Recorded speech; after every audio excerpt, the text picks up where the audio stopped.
Jim Magnarelli is a basketball referee in the area. And right now we're thinking about football, but it's not just football.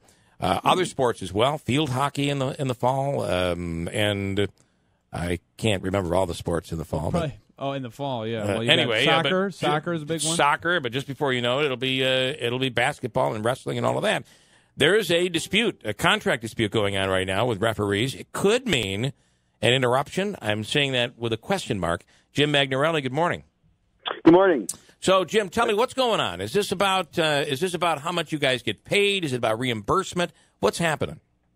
Well, it's really all about the change in the way we get paid. Okay. Our contract accommodates 19 different sports, so there's 19 different issues. The traditional method of paying an official is to pay a base game fee, and one out of every two officials receives a mileage reimbursement based on the number of miles they travel from their home to the game. Well, the schools were having a problem with that method because they felt it was too cumbersome to track what the mileages were for each voucher that was being processed. So what they've decided to come up with is a flat fee that they would assess to every game. And this actually works in some cases. It doesn't work in all cases. Is there defense of this saying, listen, it all washes out, it all ends up evens out in the end? Well, it could in some cases, but the problem is there are officials that are going to get hurt. There's already, as you probably know, a shortage of officials, especially in the outlying areas. Mm-hmm. Utica, the area of Mohawk Valley, is a huge area, and sometimes there's schools. You got schools that are quite a ways from the metropolitan Utica area. You got Cooperstown, you got Dolgeville, you got Adirondack, you got the Old Forge. And you want officials in those areas to be available. And then when they travel from, you travel from Old Forge to Cooperstown, that's a big a big hike. And I do have to say, in wrestling, for instance, is a really good example of where these guys, because there are only so many Section 3 wrestling referees that can do a high school tournament. So these tournaments are up; they're all over the state, and when you go to these tournaments, you see the same referees, and these guys are traveling a long ways, so they might be a good example of referees that end up getting screwed in this deal. Yeah, and even if you say more than half the officials benefit, we're not in this contract to gouge or make more money. Sure, we're trying to treat all of our officials fairly. If you live, I work out of Syracuse. I'm not actively officiating anymore. I retired 2 years ago. But where I live in central New York, I don't travel very far to basketball games.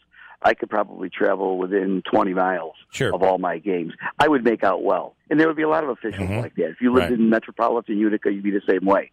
However, we're not going to agree to a contract that's going to put many of our members behind. It's going to, you don't enter an agreement to go backwards. It's going to hurt your recruitment. That is really, it's definitely going to hurt. And numbers are already a problem.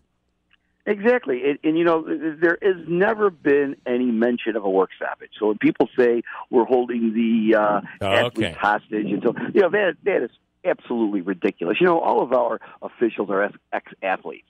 We've all played high school sports. The last thing we want to do is hurt high school sports.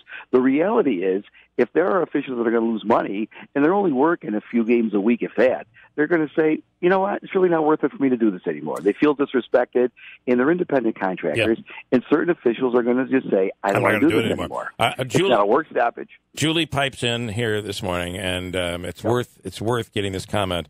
Oh, my God, this is going on because schools don't want to do the math? Maybe Common Core would help. That's the point, That's very funny, Julie. So just to be clear, you're saying there's no strike, there's no threat of a strike. You just might have some members who say, you know what, it's not worth it for me anymore, so I'm not going to do it.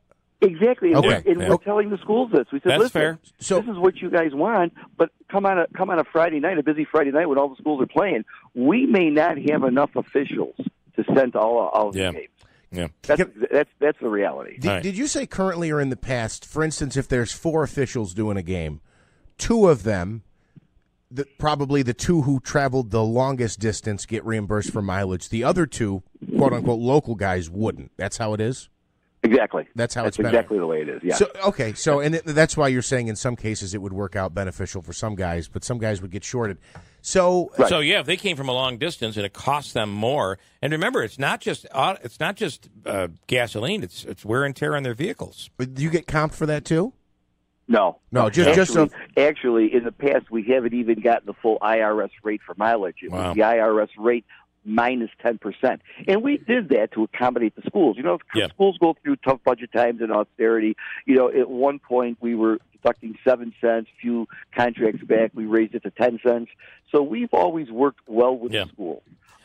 We've never had the biggest problem in this contract was back in October of 2016. That's almost 2 years ago. The schools walked away from the table and decided to go to this arbitration process. Now, I've negotiated many contracts. I have never had one party walk away from the table and refuse to talk. Arbitration, to me, is not the answer. This arbitration panel, actually, they're doing a very good job, but they really don't want to have to make this tough decision. Sure. They are really urging us to sit down and figure this out for ourselves. Well, I got to tell you this, Jim. You know, it's the boards, ultimately boards of education, that you'd have to ask every board throughout the region, throughout Section 3, what rate do you pay your superintendent when he travels? And by the way, we've asked that question. To really nice resorts to learn on how to be a better superintendent. Okay? Come on. It's about time that, at the very least, this should be fair. And it's not an easy job being a referee. You take a lot of crap, especially in this day and age. So, Jim, let's do this again. I'd like to get an update. Hopefully this gets resolved. But again, the media asking the question, they're posing a question that it's not really real. You guys aren't going to strike. No, not at all. All right. So what happens, There's nobody that I know does more for student athletes than officials giving up of their own time. And charity work, donations. We do a lot. If guys don't want to do it, there could be a shortage, though. Yeah, and that's something to think about. So if you don't take the contract, if you don't sign the contract, you guys just continue to work at the same rate that you have in the past?